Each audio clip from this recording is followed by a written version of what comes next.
भगवान का सखा था मधुमंगल। वह बहुत गरीब था और ठाकुर जी सब ग्वालों वालों के साथ जो भोजन लेके आते थे उसी में से मधुमंगल को भोजन करा देते थे। एक दिन ग्वाल वालों ने कहा, बोले कन्हैया ये रोजाना हमारे में से भोजन करता है, अपने घर से तो कभी कुछ नहीं लाता। अब इस मधुमंगल से कहो ये अपने घर से कुछ लेके आए। ठाकुर जी ने कहा, मधुमंगल तू कल अपने घर से कुछ लेके आना। बोले ठीक है मैं ले आऊंगा।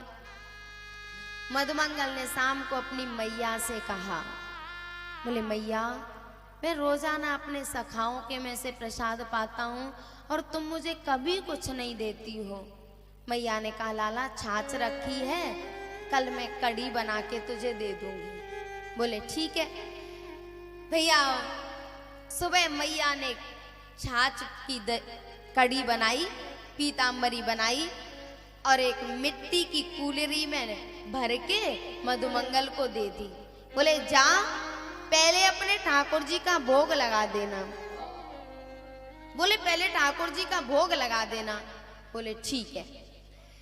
मधुमंगल जा रहा था और रास्ते में सोचता जा रहा है कि मेरा लाला माखन मिश्री खाता है, लड्डू का भोग लगाता है और मैं इस खट्टी कढ़ी का भोग लगाऊंगा, कैसे मैं भोग लगाऊंगा। तो बस एक पेड़ के नीचे पेड़ का सहारा लेके खड़े हो गए और उस कढ़ी को पीना शुरू कर दिया। इधर सब ग्वाल वाल अपने अपने प्रसाद को खोल के बैठे थे कि मधुमंगल आ जाएगा तभी प्रसाद पाएंगे। एक ग्वाल ने कहा, बोले लाला देख मधुमंगल तो उस पेड़ के नीचे खड़ा कुछ पी रहा है।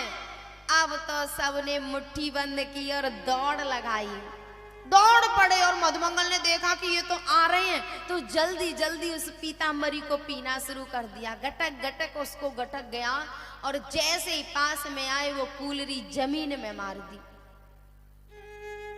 सब ग्वाल वाल खड़े रह गए। लाला अब हम क्या खाएंगे? ये प्रेम है भैया, ऐसे लग रहा है कि बस उस पीताम्बरी से इनका पेट भरता, अपने घर से लेके आए हैं फिर भी। लाला अब हम क्या खाएंगे?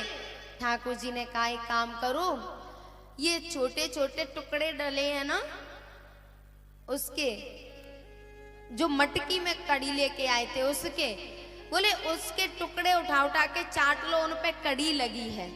उन्होंने कहा ठीक है। तो एक एक टुकड़ा उठाया, उसको चाट लिया सब ग्वाल वालों ने। एक ग्वाल बोला, लाला तू भूखा रह गया, तेरे लिए कुछ नहीं बचा। ठाकुर जी ने कहा मैं अपनी व्यवस्था पहले रखता हूं। मधुमंगल ने जब जल्दी जल्दी उस पीताम्बरी को पिया ना तो अंदर नहीं कर पाया, मुंह में भरी थी। ठाकुर जी ने दोनों तरफ से गुलचे लगाए तो उसके मुंह में से पीताम्बरी निकल गई और ठाकुर जी ने मुंह लगा के उसको चाट लिया।